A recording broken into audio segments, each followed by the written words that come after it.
हम पूजा पाठ करते हैं, इनका तरीका का हमका हमारे को कि हम तो मान लो ये रास्ता बताए हमारा समझ में आई।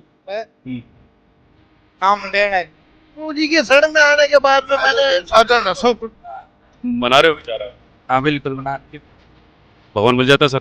देखिए, ज्ञान और ध्यान ऐसे है जैसे बाइक के दो पहिए का जो वेद है। ज्ञान जो है सबसे पुरातन ज्ञान जो है हमारे पास है, 4 वेदों के रूप में है। और यजुर्वेद जो है ये हमारा रोड मैप, सृष्टि रचना और सृष्टि का रचनहार कौन है, इस बात पे चारों धर्मों में कोई भी किसी को संतुष्ट नहीं करता। पुराण सारोद्धार, क्योंकि जब कोई मर जाता है तो पंडित लोग इसी के द्वारा कई दिन तक इसकी कथा करते हैं। चक्र में गणेश, स्वादिष्ठान चक्र में ब्रह्मा जी, मणिपुर। दोस्तों, जिस प्रदर्शनी में की हम बात कर रहे थे, जिन धर्म ग्रंथों की हम बात कर रहे थे, हम उन्हीं के ठीक सामने हैं। ये यहाँ पे आप देखेंगे कि पूरा यहाँ पे एक सेक्शन बनाया गया है संतराम पाद जी के शिष्यों के द्वारा। आध्यात्मिक ग्रंथ यहाँ पे रखे हुए हैं, सभी धर्मों के ग्रंथ यहाँ पे रखे हुए हैं। और जिज्ञासु लोग आप देखिएगा कितनी ज़्यादा संख्या में ये लोग यहाँ पे अपने धर्म ग्रंथों को देख रहे हैं। कौन कौन से वेद पुराण होते हैं, कौन से शास्त्र होते हैं, वो सारे ग्रंथ यहाँ पे रखे हुए हैं। कुछ संतराम पाद जी के शिष्य हैं, ये लोग कुछ सवाल पूछ रहे हैं, हम भी पूछेंगे इनसे। सबसे पहले तो मैं अपने दोस्त को कहूँगा, अपने कैमरामैन को कहूँगा, थोड़ा सा उधर की साइड में जाएं, अच्छे से दिखाएं ये आखिर क्या कुछ कहानी चल रही है, क्यों यहाँ पे ये जो धर्म ग्रंथ हैं वो रखे गए हैं। सर मैं भी ज्वाइन कर लेता हूँ, मैं भी देख लेता हूँ क्या कुछ हो रहा है यहाँ पे। ये सभी मेरे ख्याल से सभी धर्मों के धर्म ग्रंथ हैं यहाँ पे। कबीर सागर भी है यहाँ पे, गरिमा गीता की, हिंदू साहिबान, श्रीमद् भगवत गीता है यहाँ पे, ऋग्वेद सामवेद भी यहाँ पे रखा हुआ है। सभी तरह के देख रहा हूँ सर। सर नमस्कार, क्या हाल है जी? क्या पूछ रहे हैं आप इनसे? नहीं, हम तो पहली बार आए जी। हाँ तो मैं वही पूछ रहा हूँ सर, क्या पूछ रहे हैं आप इनसे पहली बार? क्या जगह से लेकर आए हैं आप? बस देखना है क्या है क्या नहीं, यहाँ संस्कार कैसा है। क्या बता रहे हैं सर? ये ये हो सकता है आपको झूठ बोल रहे हो, बरगला रहे हो। नहीं, सही बता रही हैं जिनको हम पूजा पाठ करते हैं, इनका तरीका का हमका हमारे को बेरा नहीं। अच्छा, ये तरीका बता रहे हैं भाई, इनकी पूजा पाठ करते हो आप, तो ये रास्ता बता रही हैं क्या रास्ता बताया इन्होंने? भाई। मेरा महाराज समझ में आया कुछ। अच्छा, आया समझ में? और समझ में आई, और समझ में आई। आप कहाँ से हैं? थोड़ा सा मैं आपसे बात कर लेता हूँ। साथ ही आई। अंदरगढ़ से। कहाँ से? महेंद्रगढ़ से हैं? हाँ, अच्छा, आपने नाम ले रखा आप लोगों ने? देखो नाम तो नहीं। रामविलास भगत जी है जी। रामविलास भगत जी के लड़के की रामायण है, तो रामविलास भगत जी के साथ आए सारे भगत भाई। हमें नाम डाल ले रखे हैं जी। अच्छा, आप हाँ जी। अच्छा आप देख रहे हैं? पहली बार। ठीक है। अभी जैसे ये क्या कुछ है, क्या कमलों का कुछ लिखा हुआ है सर, क्या बता रहे हैं भगत जी? देखो जी, देश देवता के बारे में बता रहे हैं कि भाई कि हम तो मान लो ये रास्ता बताए हमारा समझ में आई है जी कुछ। चलो बहुत अच्छी बात है, रास्ता समझ में आना चाहिए। धर्म ग्रंथ रास्ता आ रहा है हमारे पापा नाम से, नाम लेना है। अच्छा, नाम लेने के लिए आए हो? हाँ जी, बस। चलो, कितने टाइम से संतराम पाद जी सत्संग सुन रहे हो?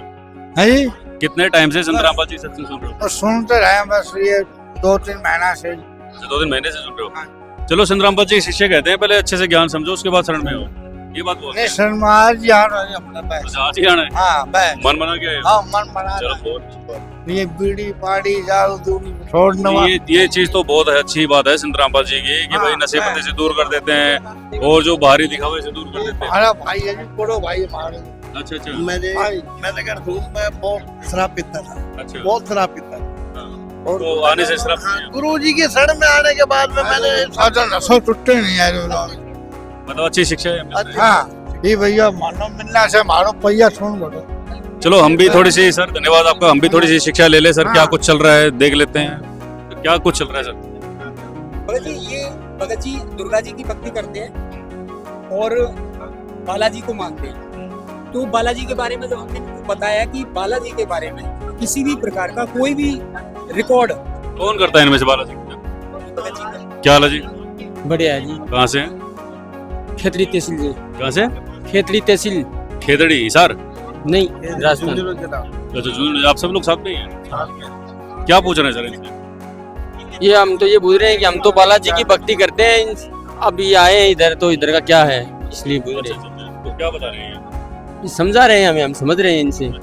आ जाइए, कुछ आ रही है समझ में? आ रहे हैं। कितने टाइम से बालाजी की पूजा कर रहे हो? अभी 1-2 साल से लगे। आपको एक छोटी सी कहानी बता देता हूँ, क्योंकि हम संतराम बाबा जी के सत्संग कवर करते रहते हैं तो हमें पता है, थोड़ा बहुत तो नॉलेज रखते हैं, कुछ स्टडी हमने भी की है।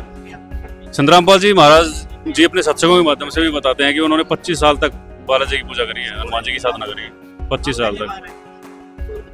उनको कुछ लाभ नहीं हुए, कुछ उनको समझ में नहीं आया असली। फिर भी जो ये होता है ना, मोक्ष की प्राप्ति हम करते हैं, भाई मोक्ष हो जाए, हमारा जन्म मरण से छुटकारा मिल जाए, वो चीज़ें वो संतराम बाबा जी सत्संगों के माध्यम से कहते हैं, वो हम भी समझने की कोशिश करते हैं। आपको क्या कुछ आ रहा है सर? क्योंकि ट्रस्ट हम तब होगा जब अच्छे से समझ लेंगे, क्योंकि अभी हम इससे ज्ञान भी लेंगे सर। आपको क्या कुछ ज्ञान आ रहा है? मुझे ज्ञान मिल रहा है, समझ आ रहा है। क्या बात जी? समझ में आ रहा है सर? हाँ जी, समझ में आ रहा है। नाम नहीं ले रखा, पापा ने ले रखा नाम। हाँ बना रहे हो विचार आप? हाँ बिल्कुल बना रहे। कितने साल के? मैं अभी 23 साल का हूँ। 23 साल के। हाँ आप जैसे युवा जनरेशन यहाँ पे बहुत सारे मिलेंगे, नशे पते से दूर है, वो बारी आडम्बर जात पात कुछ नहीं है यहाँ पे इस तरह का। हाँ देखा माहौल काफी अच्छा है। करिए विचार, और हम भी यहाँ पे थोड़ा सा एक बार विचार कर लेते हैं, समझने की कोशिश कर लेते हैं कि जो संतराम पाल जी महाराज जी के जो भगत हैं क्या कुछ ज्ञान बता रहे हैं। सर नमस्कार, क्या हाल है जी? जी नमस्कार सत साहिब जी। सब बढ़िया सर? हाँ बहुत बढ़िया जी। सेवा सही चल रही है आपकी? जी बहुत क्राउड है और प्रदर्शनी देख के लोग बड़े अच्छे तरीके से एक्सप्लेन किया हुआ है, सभी समझ रहे हैं प्रदर्शनी को। और जो उनको प्रदर्शनी समझने के बाद कुछ भी मन में ऐसा होता है कि ये चीज़ें कहाँ लिखी हुई हैं, हमारे को दिखाओ, क्या ये प्रमाण है, तो सारे प्रमाण हमारे यहाँ प्रदर्शनी अध्यात्म में मौजूद है। यहाँ चारों वेद, कुरान, बाइबल, गुरु ग्रंथ साहिब, भविष्यवाणियाँ जो हम सुनते हैं, प्रोफेसीज आजकल हर यूट्यूब पे वीडियो डल रहे हैं, ये होने वाला है, वो होने वाला है, वो सारा इसमें वर्णन है। अच्छा, ये जो ये तो हो सकता है भगत है या फिर कोई दूसरे? हमारे पास महेंद्रगढ़ से आए हैं अभी ये। हाँ जी महेंद्रगढ़ से आए। समझ में आ रहा है सर कुछ? चलो हम भी, हमारे साथ समझना, हम भी थोड़ा सा ज्ञान ले लेते हैं इनसे। सर मेरा एक सवाल है, मैं पूछने की कोशिश कर रहा था इस प्रदर्शनी के अंदर, जो ये ध्यान होता है, ध्यान लगाने से भगवान मिल जाते हैं या नहीं मिल जाते, वो सर एक बार थोड़ा सा बताएं। क्योंकि क्या होता है ना कि हम काफ़ी साधना करते हैं, बैठ जाते हैं, ध्यान लगाते हैं, भगवान मिल जाता है सर? देखिए ज्ञान और ध्यान ऐसे है जैसे बाइक के दो पहिए हैं, ठीक है। कबीर साहब ने बताया कि जैसे गाड़ी के 4 पहिए होते हैं, ज्ञान ध्यान 2 तत्व है, ये दोनों जुड़े हुए हैं। अब कबीर साहब बताते हैं कि जो लोग बिना किसी नाम के या बिना किसी भगवान के स्वरूप के वैसे ही ध्यान लगाने बैठ जाते हैं तो वो बिल्कुल गलत है, उनको कुछ नहीं मिलेगा, ठीक है। साधु महात्मा भी तो करते हैं। जी हाँ करते हैं, लेकिन वो गलत तरीका बताया है। जो ये तपस्या करते हैं, जो बिना ही उसके गुरु के, बिना नाम मंत्र के, किसी साधन के बिना ही ध्यान लगा रहे हैं, बिना किसी साधन के, तो कबीर साहब कहते हैं झूठा ज्ञान। अरे ध्यान कहाँ लगावे जब तक ज्ञान ही नहीं है? ध्यान लगा किस चीज पर है? कोई वस्तु तो हो, चाहे वो शब्द है, चाहे किसी का स्वरूप है, कोई ध्यान लगाने की चीज तो हो। तो इसलिए निराधार है ये बिल्कुल। और ये लोकवेद है, इसको मिथ कह लो आप, ये गलत मार्ग पे जा रहे हैं। इस मिथ को गलत कैसे साबित कर सकते हैं? जी, इस मिथ के जैसे हमने दिल्ली जाना है, हमारे पास एक रोड मैप होता है, और या फिर जो उस रोड मैप पे कोई गया दिल्ली और वापस आया, उसने हमारे को अपना एक्सपीरियंस बताया कि हाँ रोड मैप में जो लिखा मैंने उसको फॉलो किया और वो ऐसे कैसे मेरे को रास्ता मिला। तो हमारे पास यहाँ दोनों चीजें हैं। जो वेद है, ज्ञान जो है, सबसे पुरातन ज्ञान जो है हमारे पास है, 4 वेदों के रूप में है। तो उसमें ऋग्वेद, सामवेद, अथर्ववेद और यजुर्वेद जो है, ये हमारा रोड मैप है। ये अध्यात्म का रास्ता है, ये जो आपने अब बता रहे हो भाई, इस रास्ते पे आप जाओगे, इस मार्ग पे चलने से हमारे को ज्ञान और हाँ इस मार्ग का ज्ञान लेके ही हमारे का ध्यान और भक्ति और भगवान की प्राप्ति और मोक्ष हो सकता है। कौन करवाएगा? देखिए इसके लिए सभी ग्रंथों में प्रमाण है कि तत्वदर्शी संत की खोज कर, ठीक है। गीता जी के 4थे अध्याय के 34वें श्लोक में बताया कि अर्जुन, ज्ञान से उत्तम कुछ नहीं है। मनुष्य को सबसे पहली जरूरत है ज्ञान, ठीक है। मार्ग कोई भी है, अध्यात्म मार्ग में भी आध्यात्मिक ज्ञान के बिना कोई भी साधना सफल नहीं हो सकती। और वो ज्ञान जो है तत्वदर्शी संतों के पास जाके समझ, उनको भली भांति दंडवत प्रणाम करने से और सरलता पूर्वक प्रश्न करने से आप सुपात्र बन के जाओगे, तो तत्वदर्शी संत आपके जो है ना ज्ञान से आपको पूरा भगवान प्राप्ति का मार्ग बताएंगे और सह प्रमाण बताएंगे अपने ग्रंथों के आधार पे। जैसे कबीर साहब कहते हैं कि गुरु बिना वेद पढ़े जो प्राणी, समझे ना सार रहे अज्ञानी। कबीर साहब कहते हैं कि जो गुरु होगा सच्चा, ठीक है, सतगुरु के लक्षण कहूँ मधुरे बयान विनोद, 4 वेद 6 शास्त्र और कह 18 बोध। सर आपने इतनी लंबी चौड़ी बात हमें बताई है, एक वर्ड में आप मुझे बताइएगा कि जैसे आप लोग कुछ ज्ञान की चीजें बताते हैं, ज्ञान का जैसे नाम आप कहते हैं कि नाम जपो, आप लोग बताते हैं या फिर कोई एक पर्टिकुलर साधु संत यहाँ पे बिठा रखा है, या फिर आपके जो गुरुजी हैं, क्योंकि आपके गुरुजी की काफ़ी लोग निंदा भी करते हैं, जो दूसरे धर्मगुरु हैं वो भी निंदा करते हैं। मार्ग कौन बताएगा सर क्या देखिए इस रास्ते का, जो ये जो रास्ता आपने मेरे को लंबा चौड़ा बताया है, इस रास्ते पर चलने का तरीका कौन बताएगा सर? देखिए, जगत गुरु तत्वदर्शी संत रामपाल जी महाराज ही वर्तमान में केवल अध्यात्म का संपूर्ण ज्ञान और उसका पूरा तत्व का अनुभव करके परमात्मा के साक्षात करने के बाद हमारे को ये दोनों तरीके से जो है ना भक्ति और ज्ञान जो दे रहे हैं, वो आज वर्तमान समय में सिर्फ और सिर्फ जगत गुरु तत्वदर्शी संत रामपाल जी महाराज। लोगों का मानना है कि संत रामपाल जी महाराज को आध्यात्मिक शिक्षा का नहीं पता है, उनको आध्यात्मिक शिक्षा कहाँ मिली, कहाँ से उन्होंने ये सारी चीजें सीखी, नहीं पता है, इसलिए लोग क्रिटिसाइज करते हैं सर। देखिए, लोगों का क्रिटिसाइज करने का कारण ये है कि वो खुद उन शास्त्रों के जानकार नहीं है। अच्छा। हम भी जब खोजी थे, हम भी जिज्ञासा थी भगवान प्राप्ति की, तो हम जब खोज कर रहे थे तो हम ज्यादातर आध्यात्मिक चैनलों पे या किसी गुरुओं के सत्संग में जाते थे, तो वो बोलते हैं, दिखाते कुछ नहीं। अच्छा। और उनका कोई भी प्रमाण नहीं होता था उनकी बातों में। वो कोई ना कोई कथा सुना देते थे और उस पर खत्म करके अपना वो जो भी वहाँ उनको चंदा आता था उसको बटोर के चले जाते थे। हाँ, ये तो हमने भी देखा। जी जी, हमने भी देखा है कि आपके गुरुजी जैसे ये पुस्तकें रखी हैं, इनको भी खोल खोल कर बताते हैं, लेकिन वो कुछ संक्षिप्त बताते हैं, मतलब कुछ थोड़ा बहुत बताते हैं, जैसे अभी आपने कुछ निशान लगा रखे होंगे, इस तरह से बताते हैं। जी नहीं, वो प्रकरण क्या है सर पूरा? जी, प्रकरण ये है कि देखिए, हमारा ये सृष्टि को रचने वाला कौन है, सृष्टि रचना और सृष्टि के रचनहार कौन है, इस बात पे चारों धर्मों में कोई भी किसी को संतुष्ट नहीं कर पा रहा। जबकि हमारे गुरुदेव ने यहाँ चारों वेद, कुरान, बाइबल, गुरु ग्रंथ साहिब, चारों जो मुख्य धर्म माने जाते हैं, उनके चारों के शास्त्रों से दिखाकर ये बताया कि सृष्टि रचना किसने करी। क्योंकि सृष्टि रचनहार जो है, सृष्टि रचना कैसे हुई, ये सबसे बड़ा प्रश्न है, और इसके उत्तर के बिना कोई भी आपकी अध्यात्म की गुत्थी सुलझ नहीं सकती। ठीक है, तो इसलिए हमारे गुरु जी की जैसे पुस्तक है जी ज्ञान गंगा, इसके सबसे पहला जो टॉपिक है हमारे गुरुदेव का, ये कबीर परमात्मा के हमारे जो है ईष्ट है, इसमें सृष्टि रचना जो टॉपिक है, इसके ज्ञान के बिना आप किसी भी संत के पास जाएं, मैं खुद, मेरे जन्म से ये प्रश्न मेरे मन में था कि ये सृष्टि रचना कैसे हुई, कौन इसको रचने वाला है, पर इसका मेरे को किसी भी पंथ में उत्तर नहीं मिला। तो मैंने जी संत रामपाल जी महाराज का भी मैंने टीवी में ही देखा। ऐसा नहीं कि मुझे उनकी पहले को जानकारी थी, मैं उनका नाम तक नहीं सुना था, लेकिन एक दिन टीवी पे जब उन्होंने सृष्टि रचना का सभी ग्रंथों से प्रमाण देकर और मुझे संतुष्टि हुई, तब मैंने उन ग्रंथों को फिर खरीद के खुद से पढ़ा। लेकिन आज गुरुजी ने ऐसी कृपा कर रखी है कि यहाँ सारे ग्रंथ उन्होंने पहले ही रखवा दिए हैं कि कौन आदमी खरीदेगा, उसकी पहले यहाँ पर ज्ञान सुन के और यही उनको दिखा के संतुष्ट कर दिया जाता है कि आपके ग्रंथों को आप खुद से देखो।